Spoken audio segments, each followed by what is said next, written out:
जय श्री हरि। आप सभी धर्म प्रेमी दर्शकों का स्वागत है आपके अपने चैनल वास्तु ज्ञान चैनल में, जहां धर्म, अध्यात्म, वास्तु और जीवन को बदल देने वाले रहस्यों की जानकारी मिलती है सरल भाषा में, और वो भी प्रमाणिक शास्त्रों के अनुसार। आज का विषय बहुत ही महत्वपूर्ण और चौंकाने वाला है, क्योंकि हम बात करने जा रहे हैं वरुथिनी एकादशी की, उस दिन की जो जीवन को संवार भी सकती है और जरा सी गलती से बर्बाद भी कर सकती है। इस वीडियो को अंत तक देखिएगा, क्योंकि इसमें हम जानेंगे कि वरुथिनी एकादशी के दिन क्या करना चाहिए और क्या नहीं, किन गलतियों से बचना चाहिए और कौन से उपाय करने चाहिए जिससे भाग्य का बंद ताला खुल जाए। वरुथिनी एकादशी, जो कि वैशाख मास के कृष्ण पक्ष की एकादशी तिथि को आती है, उसे अत्यंत पुण्यदायिनी और पापों को हरने वाली कहा गया है।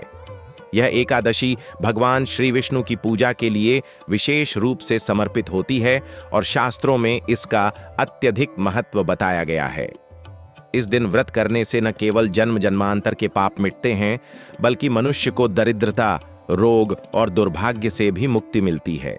अब प्रश्न उठता है कि ऐसा क्या है इस दिन में जो इसे इतना शक्तिशाली बनाता है, और क्या होगा अगर हमसे कोई भूल हो जाए इस दिन। तो आइए सबसे पहले समझते हैं कि वरुथिनी एकादशी का अर्थ क्या है। वरुथिनी शब्द का अर्थ होता है रक्षा करने वाली, यानी यह एकादशी व्रतधारी की रक्षा करती है, उसे कष्टों से बचाती है, पापों से मुक्त करती है और उसे जीवन में उन्नति प्रदान करती है। लेकिन यदि इस दिन गलती से भी कुछ ऐसा कर दिया जाए जो शास्त्रों के विरुद्ध हो, तो इसका फल उल्टा भी पड़ सकता है। इसलिए इस दिन का पालन अत्यंत सावधानी पूर्वक करना चाहिए। वरुथिनी एकादशी की महिमा पद्म पुराण और अन्य वैष्णव ग्रंथों में विस्तार से बताई गई है। कहा जाता है कि इस दिन भगवान वामन स्वरूप में पूजे जाते हैं, और जो व्यक्ति इस दिन व्रत रखकर विधि पूर्वक पूजा करता है, उसे अश्वमेध यज्ञ के समान पुण्य प्राप्त होता है। परंतु यदि आपने इस दिन कुछ ऐसे काम कर दिए जो वर्जित हैं, तो समझ लीजिए कि पुण्य के बदले आपको पाप का भागी बनना पड़ सकता है। यही कारण है कि आज हम आपको बताएंगे उन सभी कार्यों के बारे में जो इस दिन नहीं करने चाहिए।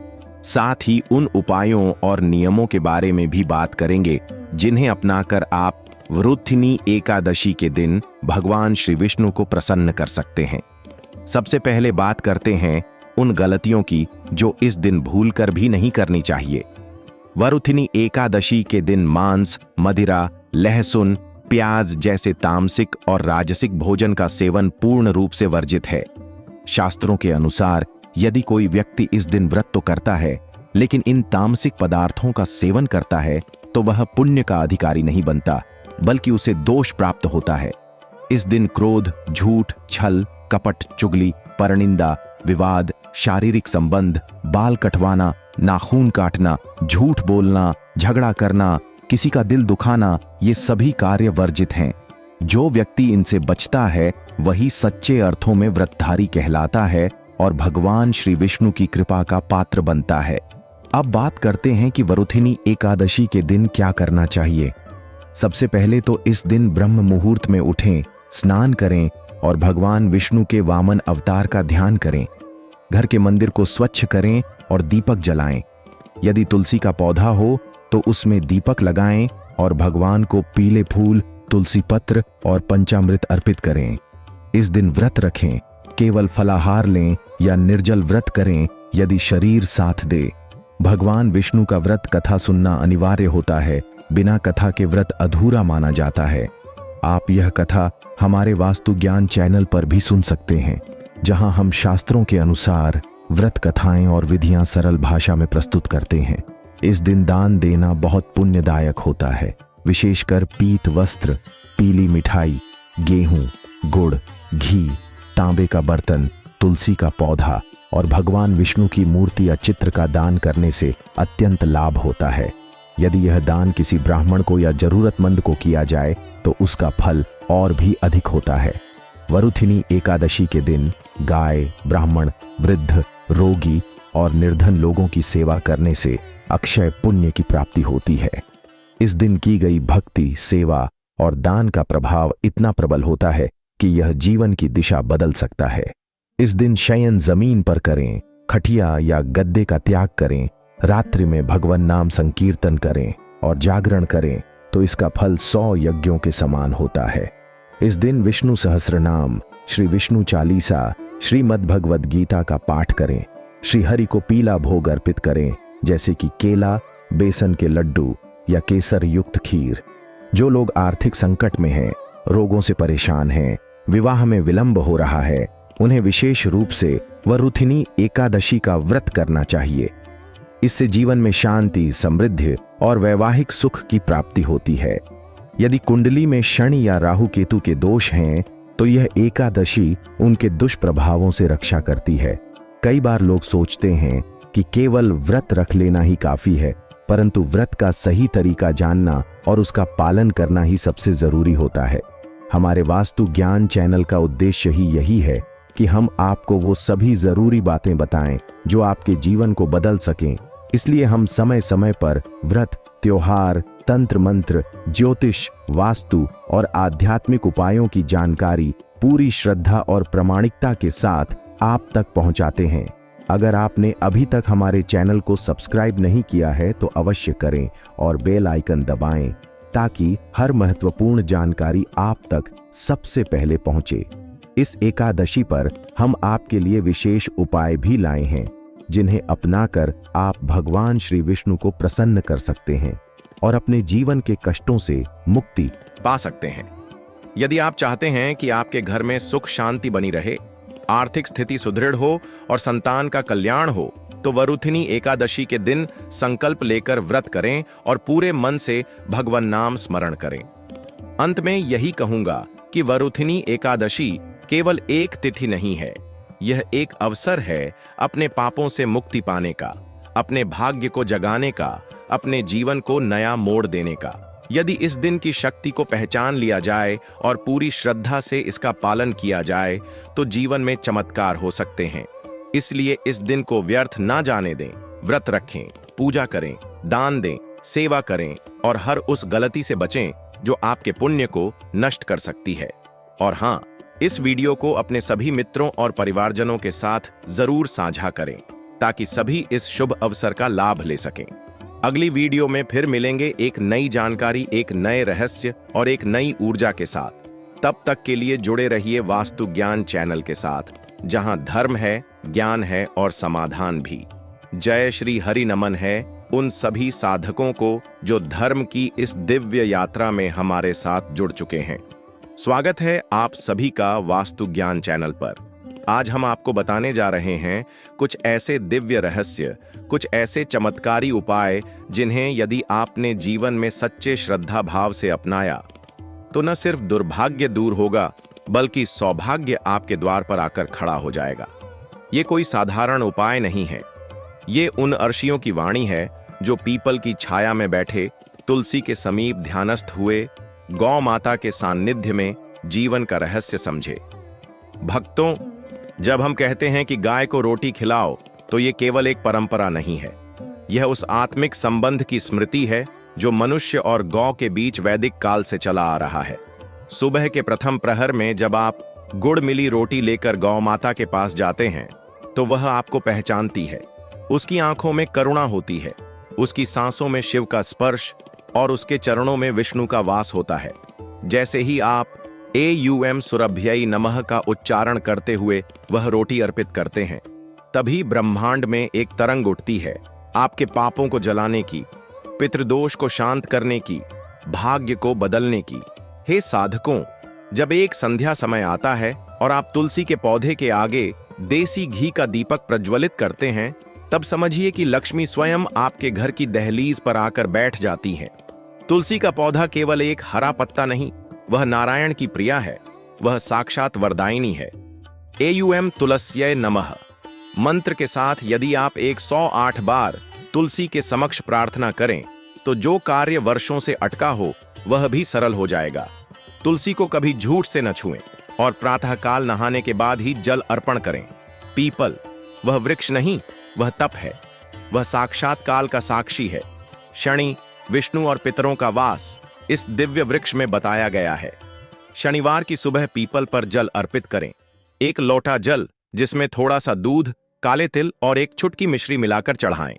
एयुएम नमो भगवते वासुदेवाय या एयुएम प्राम प्रीम प्रौ स शनैश्चराय नमः मंत्र का जाप करते हुए 7 परिक्रमा करें। यदि आप यह उपाय बिना किसी को बताएं लगातार 7 शनिवार करें तो शनि की महादशा, 7.5, राहु केतु का प्रभाव, पितृदोष, सब कुछ शांत हो जाएगा। भक्तों, अब हम आपको बताने जा रहे हैं कुछ अत्यंत गुप्त और प्रभावशाली उपाय जो केवल वही कर सकते हैं जिनका भाग्य प्रबल हो। यदि कोई महिला चाहती है कि उसका पति हमेशा प्रेम में रहे तो वह शुक्रवार की रात तुलसी के सामने 2 दीपक जलाकर एयुएम लक्ष्मी नारायणाय नमः का जाप करे और तुलसी को मिश्री अर्पित करे। यदि किसी पुरुष का व्यापार ठप पड़ गया हो तो शनिवार को पीपल की जड़ में एक नारियल रखकर बिना मुड़े घर लौटे, जल्दी ही लक्ष्मी कृपा से भंडार भर जाएंगे। जो साधक संतान सुख चाहते हैं वे गुरुवार के दिन गाय को चने की दाल में गुड़ मिलाकर खिलाएं और एयुएम नमो भगवते वासुदेवाय मंत्र का 108 बार जाप करें।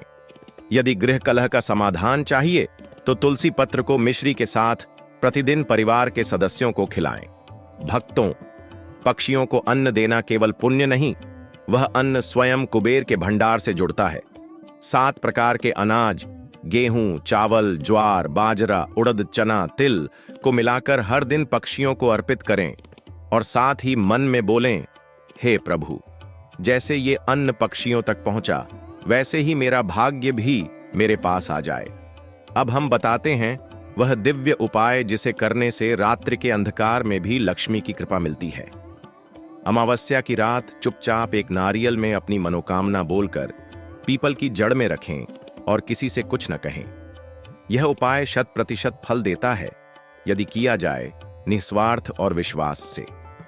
रोज रात को घर के पूजन स्थान में देशी गाय के गोबर से बने कंडे, गुग्गुल, लोबान, कपूर और लौंग से धूप दें।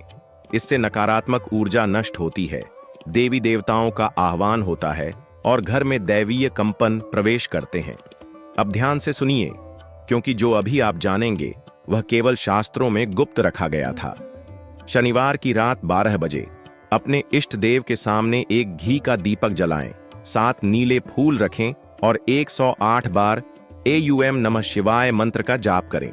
फिर उन फूलों को पीपल के नीचे जाकर चुपचाप अर्पित कराएं। जो व्यक्ति यह करता है उसके जीवन में कभी दरिद्रता नहीं टिकती। वास्तु ज्ञान चैनल के माध्यम से हमारा यही उद्देश्य है कि आप तक उन रहस्यों को पहुंचाएं जो आज तक आश्रमों की सीमाओं में बंद थे। हम उन दिव्य उपायों को आपके समक्ष लाते हैं जो आपकी किस्मत को स्वर्णिम बना सकते हैं। इसलिए वीडियो को लाइक अवश्य करें, चैनल को सब्सक्राइब करें और बेल आइकन दबाकर हमें आशीर्वाद दें कि हम इसी प्रकार आपको सत्य और साधना से जोड़ते रहें। जय श्री हरि। स्वागत है आपका वास्तु ज्ञान चैनल पर, जहां हम आपके जीवन की हर उलझन को धर्म, वास्तु और आध्यात्म से जोड़ते हैं और सरल उपायों से आपके भाग्य के बंद दरवाजे खोलते हैं। आज हम आपको एक ऐसी सत्य प्रतीत होने वाली कथा सुनाने जा रहे हैं जो न केवल आपके मन को भाएगी बल्कि आपके जीवन की दिशा भी बदल सकती है। यह कथा है गाय, तुलसी और पीपल की सेवा से दुखों का अंत करने वाले एक व्यापारी की अद्भुत यात्रा। एक समय मगध राज्य में धवल दत्त नामक एक धनी व्यापारी रहता था। उसके पास सब कुछ था, सोना, चांदी, भवन, नौकर, गाड़ी, बट नहीं था तो आत्मिक सुख और पारिवारिक शांति। व्यापार में लगातार घाटा, पत्नी अस्वस्थ और पुत्र विलासी। धन था पर शांति नहीं। मंदिर गया, दान दिया, तंत्र मंत्र करवाया, पर सब व्यर्थ। एक दिन वह थककर जंगल की ओर निकल गया। वहां उसे एक शांत, सौम्य, तेजस्वी साधु मिले। साधु ने देखा और कहा, मन में शंका, जीवन में संकट और पूजा में केवल स्वार्थ हो तो कृपा टल जाती है। अब सुनो उपाय और मन में सच्ची श्रद्धा लाओ।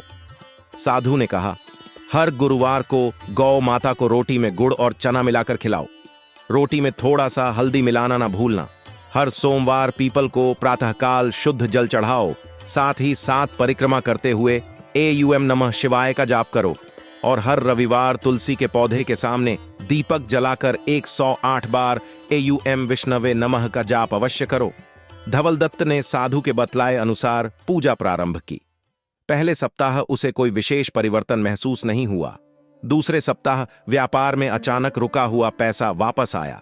तीसरे सप्ताह पत्नी की तबीयत में सुधार हुआ और चौथे सप्ताह तो उसका पुत्र, जो हर वक्त व्यसन में लिप्त रहता था, अचानक घर के मंदिर में घंटी बजाता नजर आया।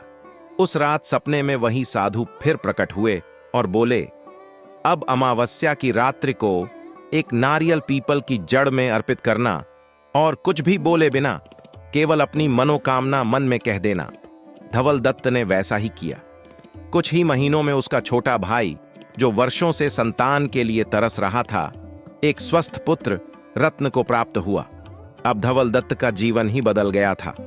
वह अब केवल व्यापारी नहीं, एक भक्त था। रोज सुबह मंदिर से पहले गौ माता को रोटी, तुलसी में दीपक और पीपल की परिक्रमा उसका नियम बन गया था। धन तो आया ही, पर उस धन में अब शांति, संतोष और सुगंध भी थी। मगध के राजा ने जब यह परिवर्तन देखा तो बुलाकर पूछा, तुम में ऐसा परिवर्तन कैसे हुआ?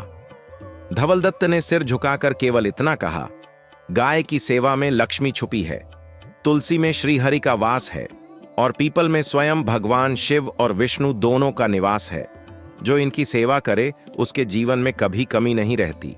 तो भाइयों और बहनों, इस कथा का सार यही है कि जिन प्रतीकों को हम अक्सर अनदेखा कर देते हैं, वही हमारे जीवन के सबसे बड़े सुधारक बन सकते हैं।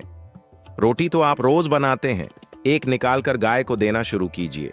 तुलसी का पौधा तो घर में होता है, उसे केवल जल और प्रेम दीजिए। पीपल का पेड़ आपकी गली में है, उसे आदर से प्रणाम कीजिए। इन छोटे छोटे उपायों से बड़ी बड़ी समस्याएं खुद ब खुद मिट जाती हैं। और ऐसे ही जीवन बदलने वाले ज्ञान, गूढ़ रहस्य और सच्चे उपाय जानने के लिए जुड़े रहिए वास्तु ज्ञान चैनल से। चैनल को अभी सब्सक्राइब करें, वीडियो को लाइक करें और कमेंट करके बताएं कि आपको यह दिव्य कथा कैसी लगी। अगली बार हम फिर आएंगे एक नई रहस्यमय कथा, एक नए उपाय और एक नई ऊर्जा के साथ। दोस्तों, वास्तु ज्ञान चैनल आपको कभी भी गलत जानकारी नहीं देता। हमेशा आपको सटीक और उचित जानकारी इस चैनल पर मिलेगी। दोस्तों, वीडियो को आधा अधूरा नहीं देखना चाहिए, वीडियो को हमेशा पूरा देखना चाहिए, क्योंकि आधा अधूरा वीडियो देखना आधा अधूरा ज्ञान प्राप्त करने जैसा होता है। और जो भी व्यक्ति आधा अधूरा ज्ञान प्राप्त करता है, उसे कभी भी फायदा नहीं मिलता, बल्कि उसे और कष्ट का सामना करना पड़ता है। दोस्तों, वीडियो पसंद आई हो तो वीडियो को लाइक जरूर करें। साथ ही कमेंट बॉक्स में जय भगवान विष्णु, जय माता लक्ष्मी जरूर लिखें, क्योंकि भगवान का नाम लिखना बोलना दोनों ही शुभकामना माने जाते हैं। रामचरितमानस में लिखा है, कलयुग केवल नाम आधारा, सुमिर सुमिर नर उतरे ही पारा। अर्थात कलयुग में जो व्यक्ति भगवान का नाम सिमरन करता है या नाम लिखना है, तो भगवान उसे अवश्य ही इस संसार में जीवन से पर लगा देते हैं। दोस्तों, रामचरित में कथा आती है कि पत्थरों पर श्री राम लिखने से पत्थर भी तैरने लगते हैं। जब पत्थर भी तेरे लगते हैं, श्री राम नाम लिखते थे, तो हम तो एक मनुष्य है, हमारा कल्याण होना तो तय है। लेकिन लिखते समय और बोलते समय अपने अंदर भाव एवं भावना बिफोर होना चाहिए। दोस्तों, आस्था संसार में जीवन में सबसे बड़ी पूंजी है। आजकल की युवा पीढ़ी धीरे धीरे सनातन धर्म, हिंदू संस्कृति को भूलते जा रही है, लेकिन वह यह नहीं जानती कि हमारी संस्कृति में औरतों का सम्मान करना, बड़ों का आदर करना और न जाने कितना कुछ सिखाती है। दोस्तों, वास्तु ज्ञान चैनल एक ऐसा चैनल है जो हिंदू धर्म, सनातन धर्म का एक प्रचार करने वाला है। हमारा उद्देश्य है कि आजकल की जो पीढ़ी है उसको सही मार्ग पर लाना। आजकल की युवा पीढ़ी पश्चिमी सभ्यता की ओर अग्रसर है। वह है ना तो अपने माता पिता का आदर करते हैं, ना ही अपने पति का आदर करते हैं। आपने अभी थोड़ी दिनों पहले ही सुना होगा कि एक महिला ने अपने पति को एक ड्रम में बंद कर दिया। यह कितना दुखदाई है, जहां एक और सीता मां है जिन्होंने श्री राम के लिए अपना पूरा जीवन न्यौछावर कर दिया, उनके साथ वनवास काटा, और जब राम अयोध्या आ गए तो वह फिर भी वनवास में अपने पुत्रों को जन्म दोस्तों खाने का अर्थ यह है कि आजकल रीवा सीधी को हमारे सनातन धर्म से सीखना चाहिए और उन उपायों को जानना चाहिए जिससे जीवन का उद्धार हो। जय श्री हरि, जय गौ माता, जय तुलसी, जय पीपल देव।